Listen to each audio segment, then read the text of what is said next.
তো আমি দুদিন আগে একটা ভিডিও পোস্ট করেছিলাম, যেটা হচ্ছে আরজি করের ঘটনাটা নিয়ে।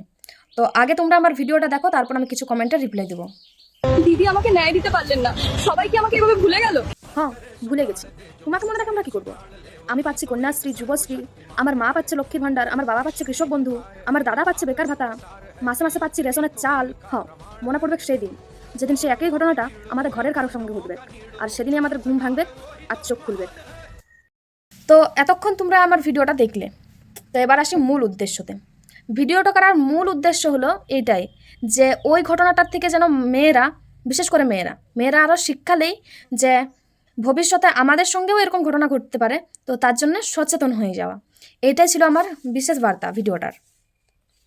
আবার কেউ কেউ বলছে পার্টিগত ভিডিও বানাচ্ছ, তোর যাবার করা। তো দেখো, প্রথমত আমি কোনো পার্টি পুটির দিকে যাচ্ছি নাই, কারণ আমি অতটাও বড় হয়ে যাই নাই যে আমি পার্টি পুটি নিয়ে ভিডিও বানাবো। যেহেতু আমিও একটা মেয়ে, ভবিষ্যতে আমার সঙ্গেও ঘটতে পারে এই ঘটনাটা, বা আমার বাড়ির সঙ্গেও ঘটতে পারে এই ঘটনাটা। তার জন্য কথাটা বলা হয়েছে, যেদিন আমাদের ঘরের কারোর সঙ্গে ঘটবে সেদিনেই আমাদের চোখ খুলবে। তো আর একটা কথা, আমরা অনেক সময় ভাবি আমার পরিবারের সাথে কিছু না হলে এসব নিয়ে ভাবার কি দরকার। কিন্তু সত্যিটা হলো, অন্য কারোর সাথে যা হয় সেটা কিন্তু আমাদের সমাজের একটা আয়না।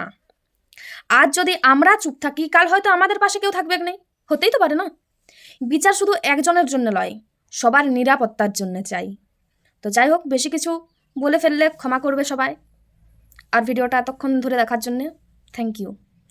আর তোমাদের মতামত জানার জন্যে কমেন্ট বক্স খোলা রইল।